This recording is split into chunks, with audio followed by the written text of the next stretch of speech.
Be patient in what you want for yourself, but be impatient in how much you give to others.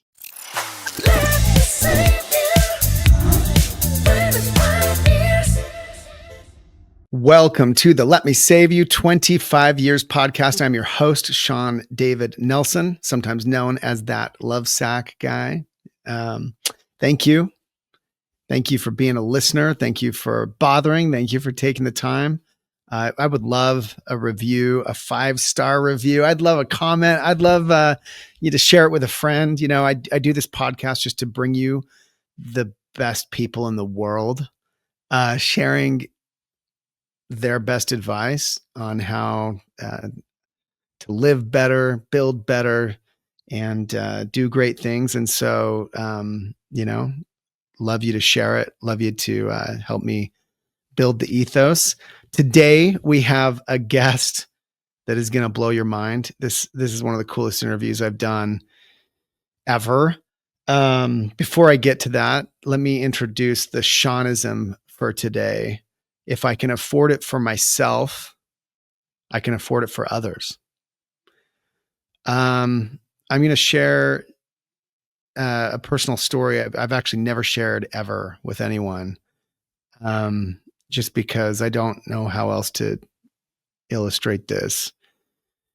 But a number of years ago, I encountered a person in my orbit, in my neighborhood, who I wasn't close with. I just kind of got wind of their situation, and I learned after meeting them that this man was going to pass away, and had kind of a fast onset disease that was going to take his life, and ultimately did. And his family, of course, his wife and number of children, were left without a father. And he and I shared a love for classic vehicles. So, we became friends before he passed away, and I was trying to help him in that realm. And ultimately, I just had an impression before he passed away. I didn't share this with him, but I came to know of their family situation, and I had a spiritual impression that I should try to engage and help them out. And it became clear that one of the biggest needs with a number of children, all in different, at different ages and doing different things in life, that they needed a car. Classic cars aside, they needed a reliable vehicle. And so ultimately, the first new car that I ever purchased in my life, and because I had never purchased a new car, was for this family. And I was just in a situation where I had to really ask myself, it was a lot of money for me. But again, if I can afford it for me, I could afford it for someone else. And I chose to help them out in this way. And so I've tried to maintain that ethos in my life. If I can afford this thing for me, I could afford it for someone else. And while we can't run around like Oprah, giving people new cars right and left, we are put on this earth to ricochet off of other human beings, and occasionally given the opportunity, and if we pay attention, the impression to be useful to other people in the ways that we can. And in that particular moment, I had that opportunity, and I felt very strongly to do that. And so I've never shared that, and I only share it to illustrate the point that we should. And I am reminding myself as I say this, we should be pushing ourselves to be more generous. We can push ourselves to be paying better attention, and it doesn't have to be a car. It can be dinner, could be a meal, could be, you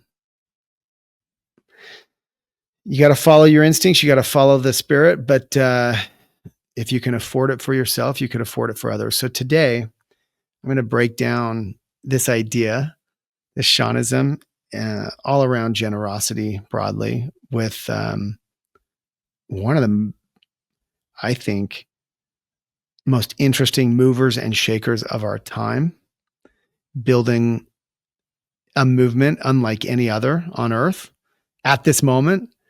I think you're going to be wildly impressed. We'll get talking about in the early days when things were lean, how being relentlessly resourceful and saving every penny they could, like not even spending the $10 on a phone charger, helped put them in a position to build their business and their movement to the scale that it's now at on a national and even international basis. Belief comes before ability. We'll talk about that, how passion and drive will lead to ability and ultimately success, and how the CEO is and should be the chief energy officer and the chief reminding officer. And how wanting long-term fans over short-term profits is what drives him. And I just think it's brilliant advice and totally inspirational. And you're going to love this conversation with Jesse Cole, founder of Banana Ball. Today's guest didn't just build a business, he built a movement.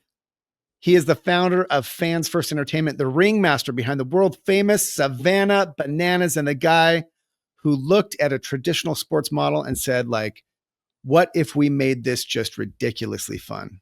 He wears a yellow tuxedo on purpose. I know you've seen him. He turned baseball into sold out spectacles. He rewrote the rules, flipped the script, and proved that when you obsess over people instead of just profits, the profits tend to follow anyway.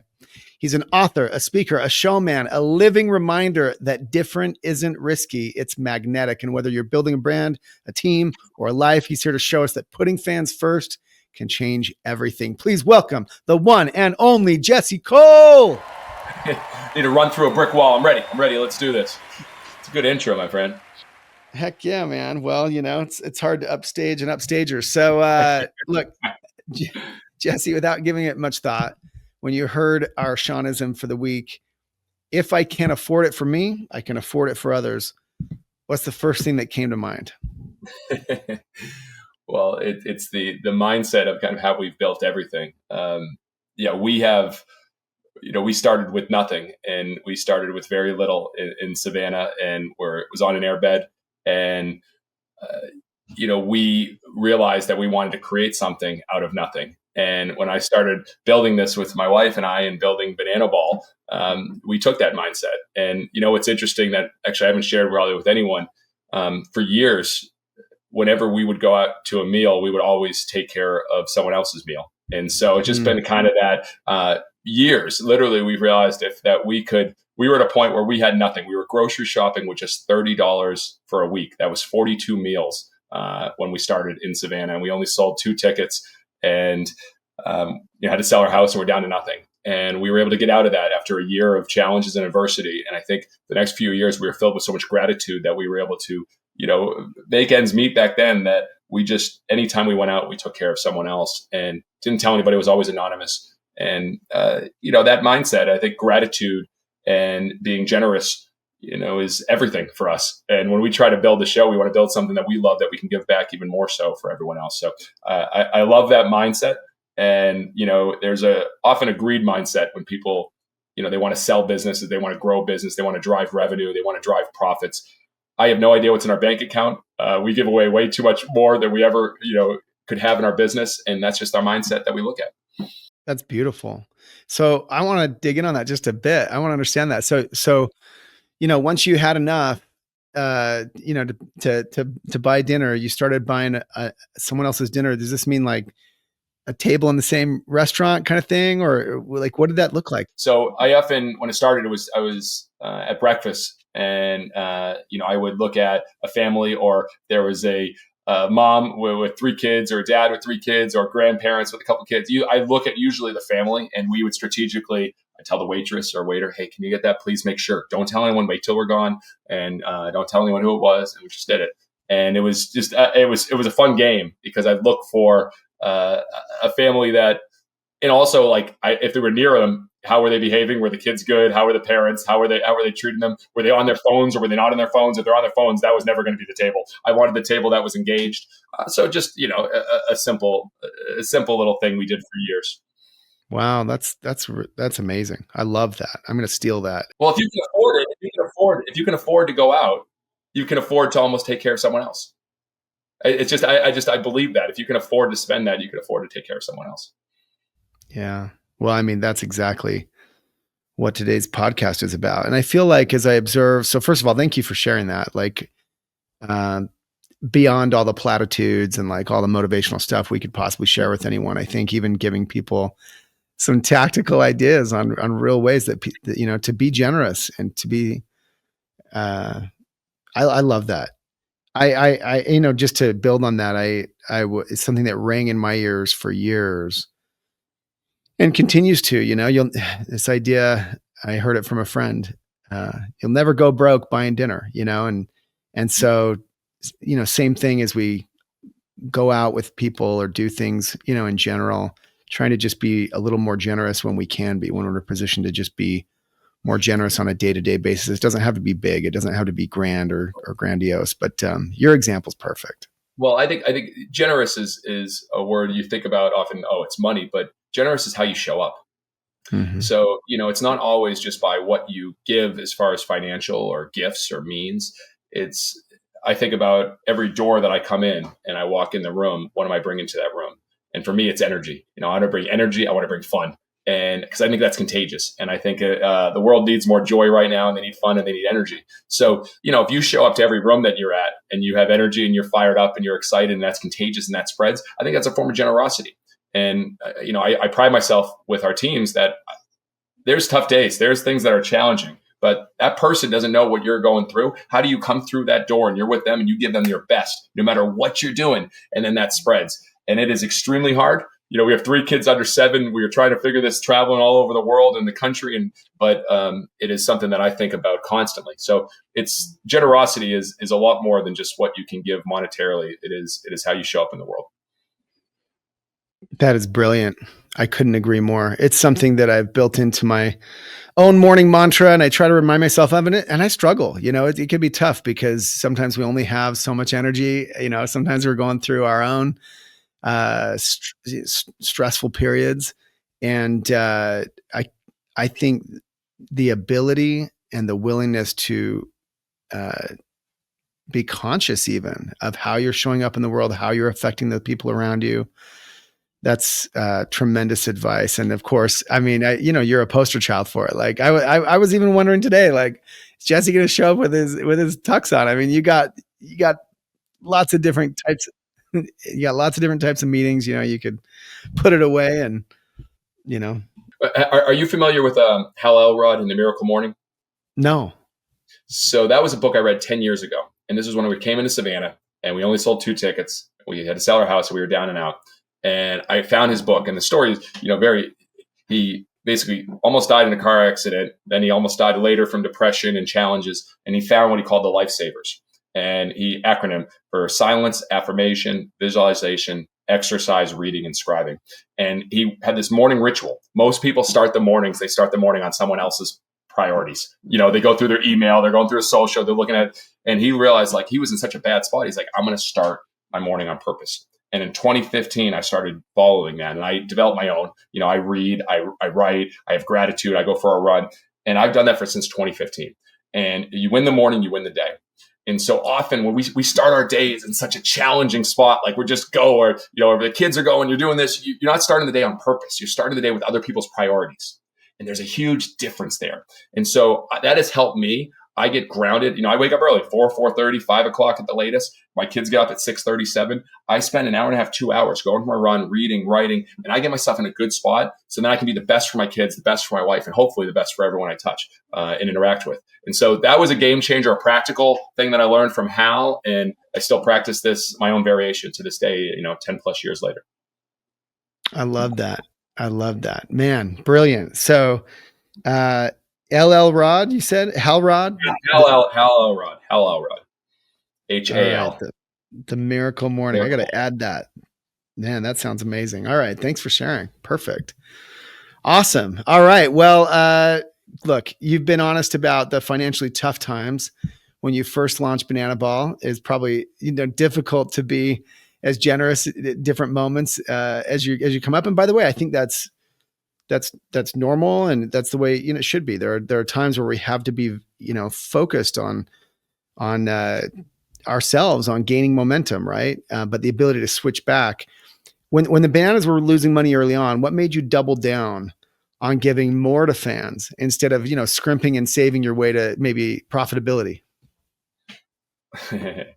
Another book I read from Mike McCallowitz. So in front of me, I'm looking over here, there's thousands of books. And I think when I first started, I was a 23-year-old GM and I had no idea what we were doing. And I realized I wanted to do something that I love, but I had to learn from the best to do it. And constantly, you're averaging the 5 people you spend the most time with. And I'm fortunate I spend the time with, from the, Bezos and Steve Jobs and Cirque du Soleil and WWE and Grateful Dead and all these, people who have learned came before us. And so, yeah, when we were really struggling, I read the book, Profit First by Mike McCallowitz. And now again, it's funny today, I don't think about profit at all. I don't even know what's in our bank account, but it was like, you need to enjoy saving more than you enjoy spending. It was that mindset. And so literally every day we were focused on how do we save a little bit more. We had a phone charger that was literally crumbling and it would cost us $10 to get a new phone charger. Like, nope, one more day. And so that mindset stayed with everything. We got a twin airbed instead of a queen airbed. Like my wife and I are married and on a twin airbed. Like it was just such a crazy, crazy mindset that we took. But that kind of stayed with us to be relentlessly resourceful. And so what happened in that beginning is we were like, all right, let's save, let's be relentlessly resourceful, let's find a way.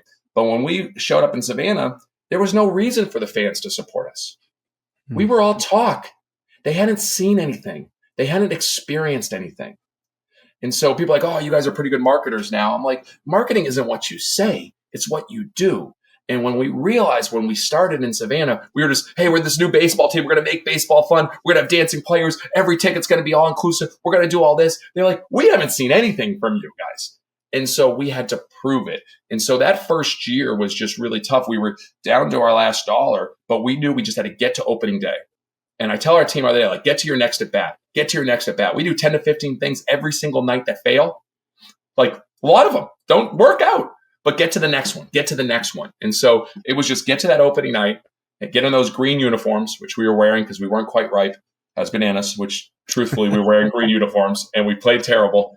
But they watched the players deliver roses to little girls and they watched the dancing, they watched the bananas and they watched us break down the barrier between fan and player. And they're like, this is something different.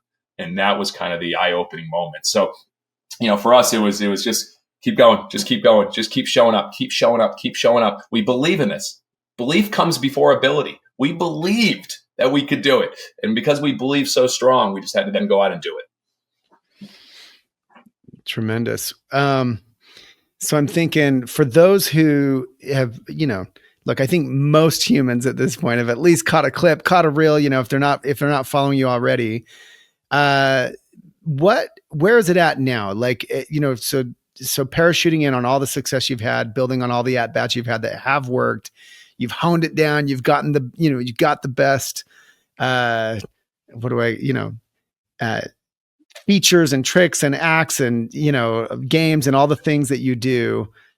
Give someone listening that's not following you closely a sense of where the Bananas are at and also, kind of where it goes from here. I want to know kind of the vision for where Banana Ball goes.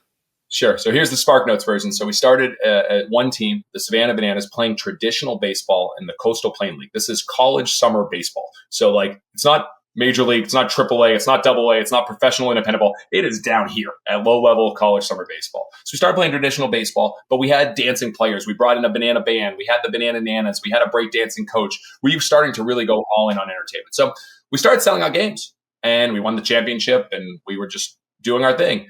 And we were selling every ticket we could. And the business plateaued. But more than anything, what I saw was that the fans were still showing up. They were excited. This was different than any game they've been to. But even with all the promotions, all the entertainment, they were leaving games early. And so we actually videotaped, took pictures every 30 minutes from 5:30 till 9:30 to 10 o'clock to find out when fans were leaving. We're like, even with all the show and the biggest things at the end of the game, they were still leaving early. There's a fundamental problem with baseball. So then I put ourselves in our fans' shoes, something I've learned from Walt Disney. He's the best in the world at it. And I said, all right, what are all the boring parts of baseball? Mound visits, stepping out of the box, walks, a 3-hour game, blowouts, all of these. And I said, all right, I wrote into the idea book. I started an idea book in 2017, 2018. Started writing ideas. I was like, all right, what if we created our own rules? I was like, let's just test it. So in 2018, we played a game behind closed doors at college. It's a little small school, Lander University, played 9 innings in 99 minutes. The players said it was the most fun they've ever played playing baseball. It's like, we got something. Took getting through COVID to get to 2021 until we said, let's just test this in one city. We did the One City World Tour, which again, make things larger than life, but the One City World Tour is pretty ridiculous. So we went to Mobile, Alabama, and we sold 7,000 tickets, and they showed up. And it was messy. The broadcast was a disaster. Our announcer saying, take me out to the ball game instead of the national anthem. It was chaos in many ways. We were learning how to figure out what we were doing, but it worked. And the next year we went to 7 cities. Now we have 2 teams. Then we went to 33 cities, and we stopped playing traditional baseball. We went all in at banana ball. We disrupted ourselves. And then they're like, oh, it's the Globetrotters. And we started selling out major league stadiums. So I was like, nope, we need to disrupt ourselves again. We're not the Globetrotters. It's competitive. Now we have 6 teams, the Banana Ball Championship League. Their second team, the Party Animals, have more followers than every major league baseball team. We're fortunate to have over 35 million followers. Our new teams have over 1 million followers. But yeah, we're playing football stadiums, 100,000. We've already sold out 2 100,000 seat stadiums this year. And Yankee Stadium, Fenway Park. And we're building the game of banana ball. We believe we can create the greatest show in sports. And so where does it go from there? It's, one fan at a time. Yeah, we're entertaining 3.4 million fans this year. There's 4.5 million on the wait list. But, we go in the upper deck. We meet with our team and our staff and our 200 plus people that travel to every stadium. And we say, how are we going to win the upper deck? How is this fan going to have a better experience? That's what excites me. We start entertaining at 2 o'clock for a 7 o'clock game. And then we sign to the last fan leaves. And it's that experience that if we keep doing that, keep working on that craft, I think we're going to be able to do this for many, many years to come. I think it's beautiful. And as I've watched it evolve and, kind of paid attention to your model, I've wondered, because a little bit, I'm sure you hear this, and I don't mean to we just met in person. So I wonder, obviously you've got the Harlem Globetrotter model, right? You have the Bananas got to play against another team, but it actually occurred to me, is there room for to be a league where, these other teams adopt your model and buy into your franchise? I don't know. I'm off. Yeah, no, I've wondered this about your business model. Yeah.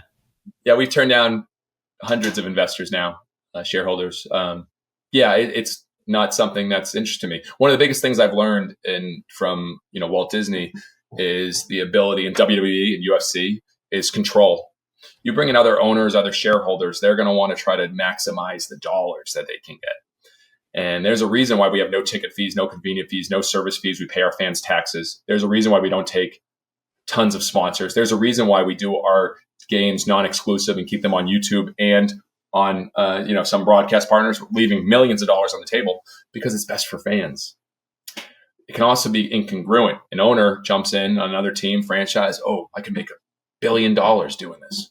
Nah. Mm-hmm. And we've been valued at over $1 billion, but I want to create 1 billion fans. That has no interest to me. The dollar level. We were $30 a week eating 42 meals. We're fine. We figured out how to do this. And, our team, we're rewarding them. They're getting paid very well and bonuses and taking that excites me. I don't need more money. So we will keep building teams if it's best for fans. And there's going to be storylines. You never know who's going to win. The Bananas lost to the 4 seed last year. You never know who's going to win these games. And I think that's the model we're going to keep pursuing. That's awesome. That's awesome. That's amazing. First of all, congratulations, obviously, on bringing it so far, so fast, and being true to your vision. But I commend you completely. In fact, I sat across. So Lovesack didn't get the chance to be completely independent. The way we came up, whatever, I had to raise venture capital, raise private equity. We're now a publicly traded company, and I sat across from an investor quite recently because I'm the CEO of a public company. I have to play that role. And it was interesting, his point of view on our stated purpose at Lovesack. Like, it's trendy to have a purpose. You've read all the same books, a lot of the same books I have. And our stated purpose, I'm really proud of, right? We inspire humankind to buy better stuff so they can buy less stuff, which is weird for a company that sells stuff to say. And this is where, to some degree, I think we have a little bit in common. Right. We've built a brand that we want like our like this couch I'm sitting on, this chair I'm sitting on, actually, the seat for it. If you understood our product, you can buy a bunch of seats, buy a bunch of sides, build any furniture you want out of that. It's what we've evolved into. This is 18 years old and it's made it with brand new pieces, and you can add to it and grow it and put surround sound in it, do all these cool things that we do now, but our stuff lasts forever. And it costs a lot to make stuff that lasts forever. And of course, I don't get to just sell you another couch because mine's still going, right? So like, one time, definitely where well, and it's yeah, I'm really proud of that. But of course, from an investor point of view, the biggest companies and brands in the world have gotten to be this big by selling you the same thing every year, and outdating it. Yeah. So, but you built something you love, though. There's a difference there. The greatest creators in the world, they build something they truly love. And then you get creative on how that fandom can grow. They might buy one piece, but hey, they get another house, they get a place, or I need another piece. I'm sure you have a ton of return customers because of the love factor that goes into it. They absolutely love it. A lot of creators, they create something because they think it's a good business model. When you create something that you truly love and you get passionate about it every day, there's no one that can compete with you because it's a different love. You're building something for yourself at a high level, and you're never going to stop building until you get it to be perfect. Absolutely. That's the difference. I think that's a big difference. And that's why it can win with investors forever, because you're building something you're truly passionate about. But you probably still have to have a lot more answers on questions on quarters and all those things that I'm focused on the next quarter century, not the next quarter right now. People might question most of my decisions I make on a quarterly basis. Oh, I love it. And I just wanted to point that out to anyone listening. Like, you have a North Star that is separate from the money, and the money has to be there to fuel the growth that you want to see happen for this organization, but it's not what drives you, as you've described. And to a large extent, I feel the same way. So that's our stated purpose, our stated mission. And this is where the investor was kind of challenging me.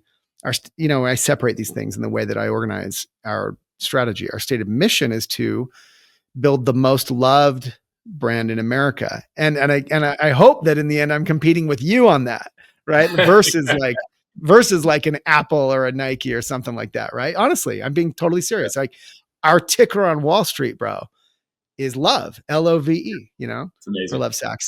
So we're trying in our own way, maybe not as exciting as dancing collegiate baseball players, but through the lens of furniture, we're trying to garner a lot of love for stuff that's built differently and does the job differently than everything else, right? So, that said, this investor was challenging me. Look, he's giving me a little lecture. Shawn, the CEO's job is to provide a return on an investment, and obviously Lovesack, we're profitable, we're cash flow positive, but a lot of these investors would like us to deliver even more profits and more cash flow positivity.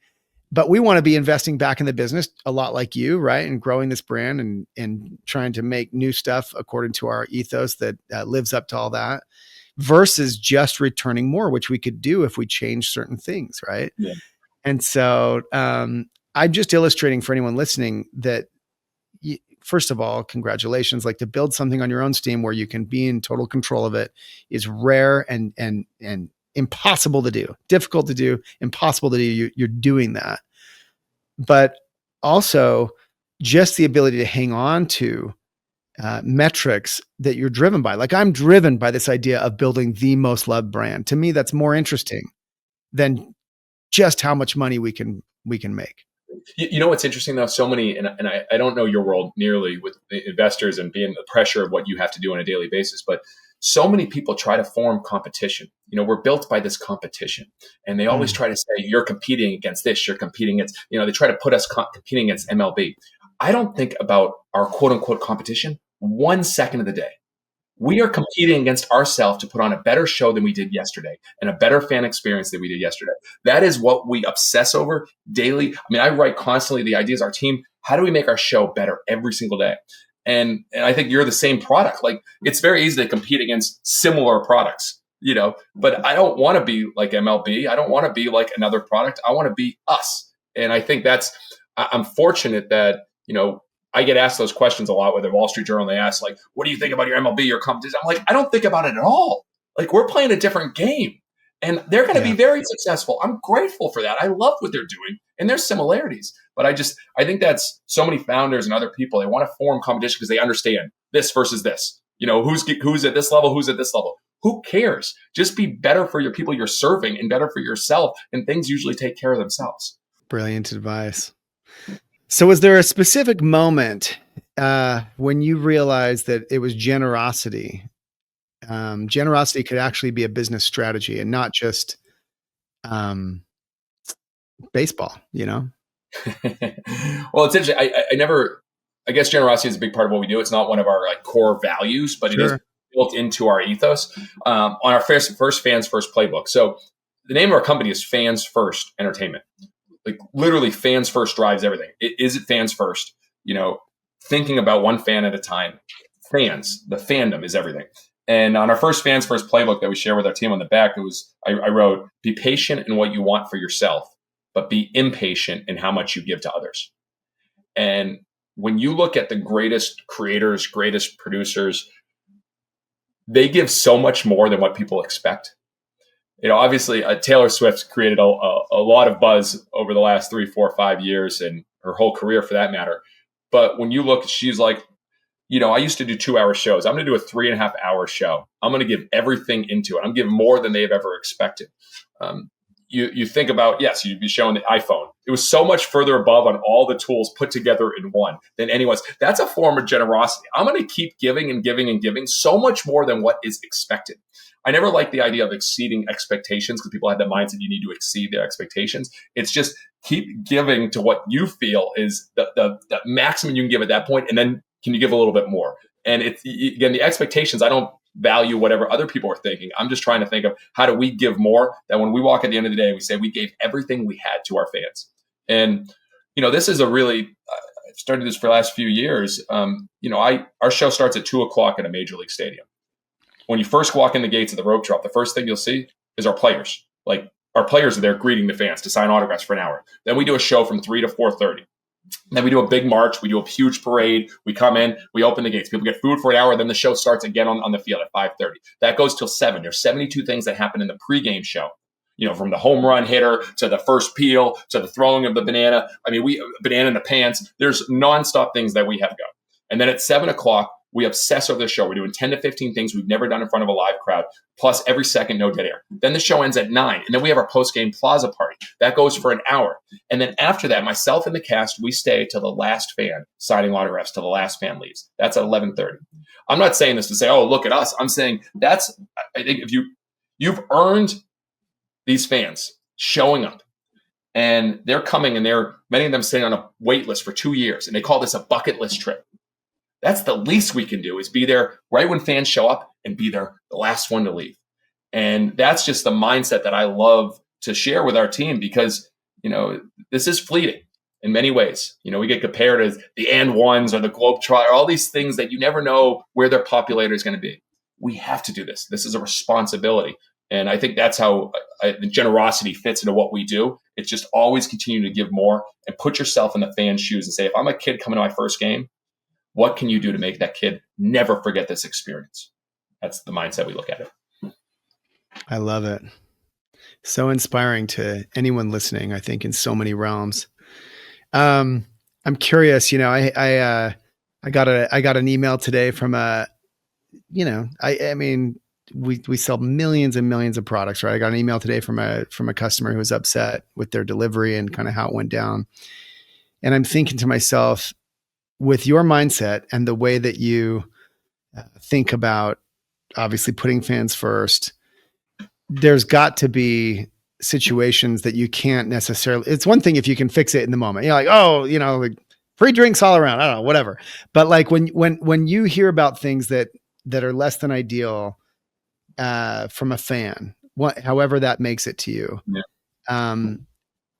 how and when it's at odds maybe with your ability to execute against it. Someone wants something better, or they feel like they got not they were disappointed in the outcome or the service or who knows what.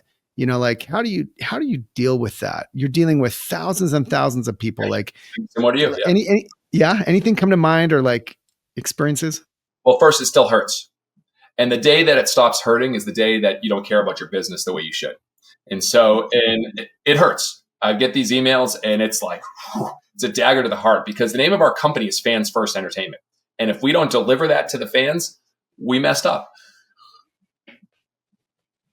The way we try to look at, again, there's so many different examples. If we can take care of something, we take care of it. Our team we refund like crazy, even when we shouldn't. That's just part of we'll give you your full show.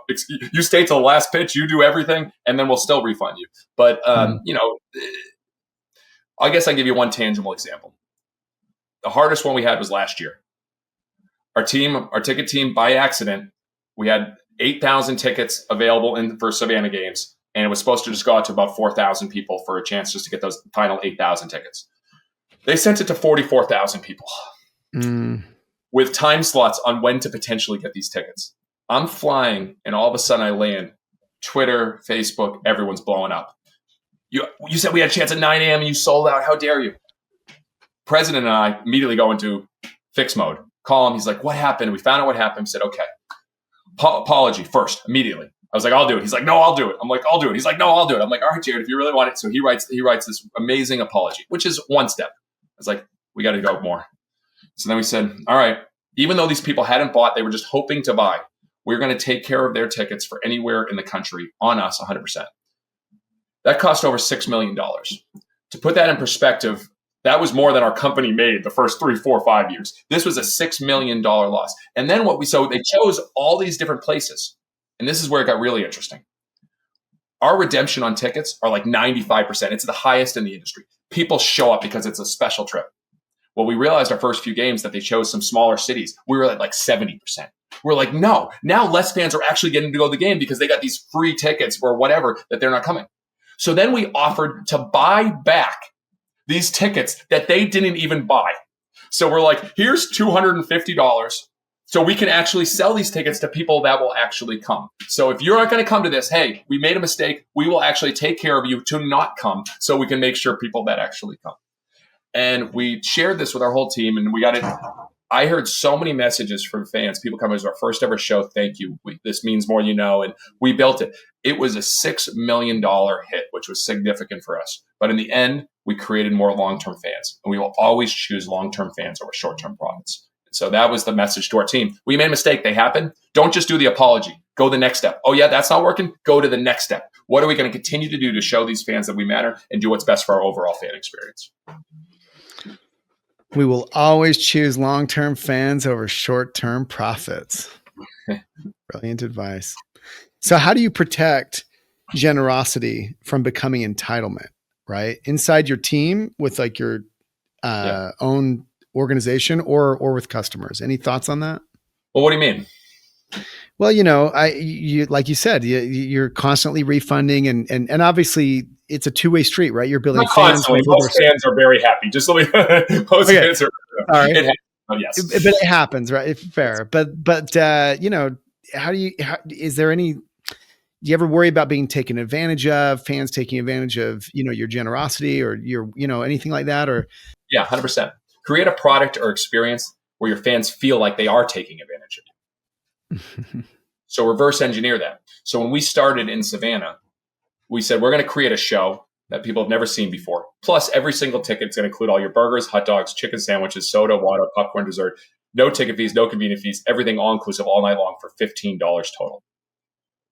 So when we would have fans come up to us like, man, I had 4 burgers, 3 dogs, 2 sodas. Man, I took advantage of me, and you're going to wear it because I'm like, God bless you, man. Go get some Pepto-Bismol, but God bless you. Like, you did it. Like, and I like that. Like, that makes me feel awesome. Like, yes, we did not make money on you. I don't care. All right. If you feel like you killed it with us and it was well worth it, awesome. And so I really start there. I'd rather create a product and experience that people feel like they are taking advantage of. It's so good.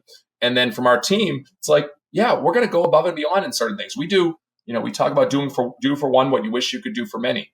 And, we learned that from Andy Stanley. And there's often so many things happen every game.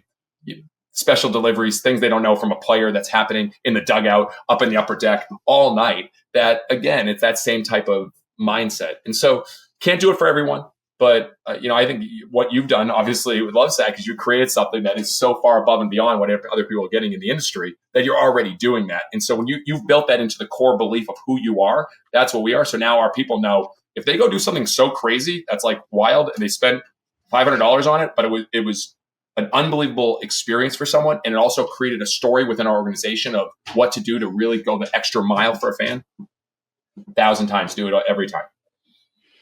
Love it. And how do you replicate this culturally within your organization? Like, obviously you've built a tremendous organization, scaled so far from where you first started from. I've watched the videos, starting from the sand gnats. I love that. Former team, yeah. Building on that team before, like building from this empty, blown out stadium to where you are today. How have you replicated that culturally within your organization, this attitude and this mindset, and any tips for people thinking about that?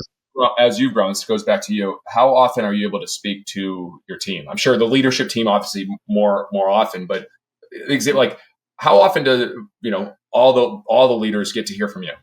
What does that look like? Every week. I mean, we're on, I'm really proud of the cadence of just the way that we've built our meeting cadence at Lovesac from a corporate point of view, as it were. Yeah, we have a lot of cool traditions and things that we've held on to for decades now. Well, I'd love to hear from that on set, but I think I was asking that because how do you get it part of your culture is how often is it talked about? How often is it shared? And so, fans first for us is everything. So every Tuesday in our staff chat, we share fans first stories, fans first lessons. And then when we get in our tour, when we show up to a city, the first thing we do is we bring 150, 200 people and we do a fans first talk. And we, again, recognize the moments, recognize the fans first stories, share another fans first opportunity. And then at the end of the weekend, at midnight, after we sign the last fan and everyone's tired, we do more shout outs of what happened. And it continues to build that culture. And we always finish fans first on 3. It's just who we are.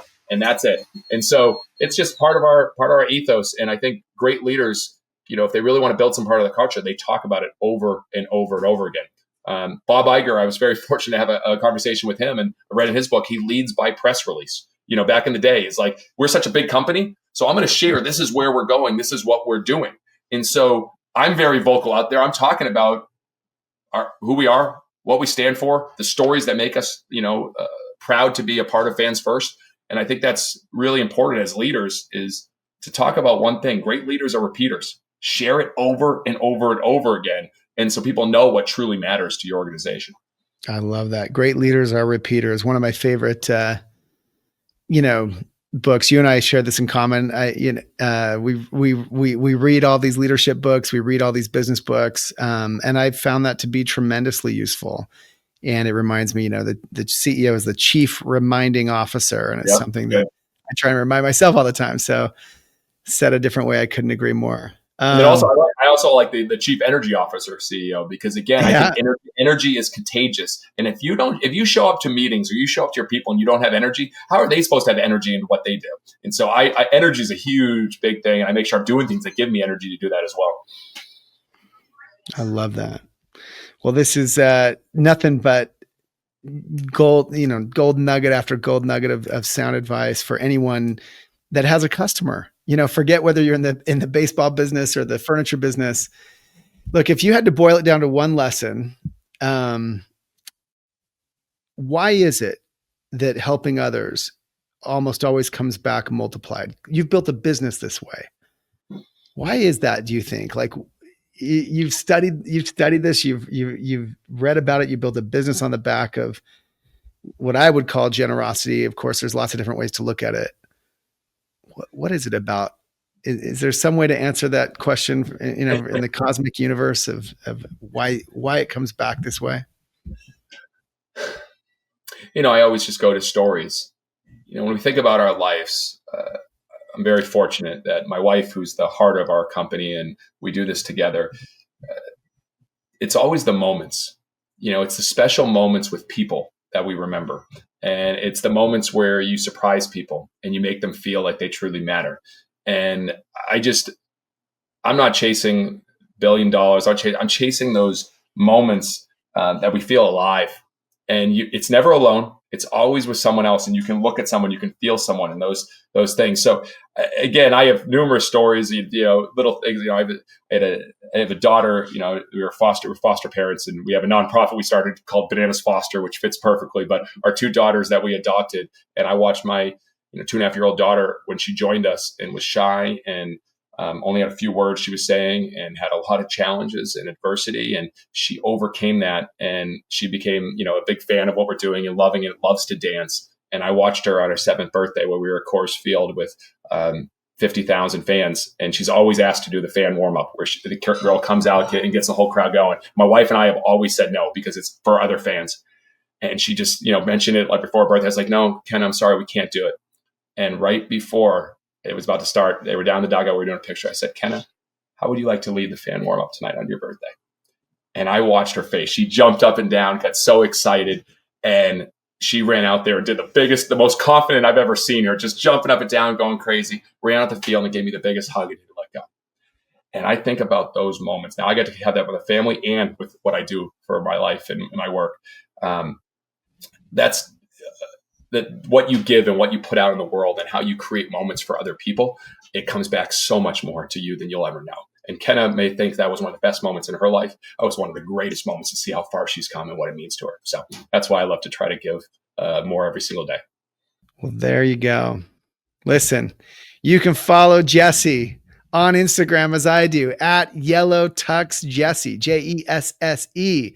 Check out a game of the Savannah Bananas this year as they start the 2026 season on February 26th. And please donate to Jesse's amazing charity, Bananas Foster, who do amazing things for the foster care community in the United States, from changing baseball and entertainment to how he has built a family. He is an example of everything we're trying to represent here on this podcast today. Thank you so much to the youthful top dog in the yellow tux, the fan first founder, the birther of Banana Ball himself, Jesse Cole. It was such a pleasure being with you, man. Really appreciate it. Thank you. And for all those listening, remember this: when you lead with an honest heart and radical generosity, returns are always greater than the cost. That just might save you a chunk off your own 25-year journey. Thank you.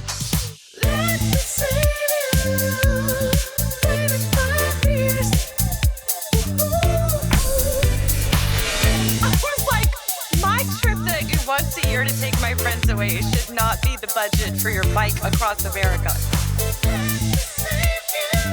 TikTok has become an aggregator for some of the dumbest human actions. When I won that million, I was $2 million in debt, barely hanging on.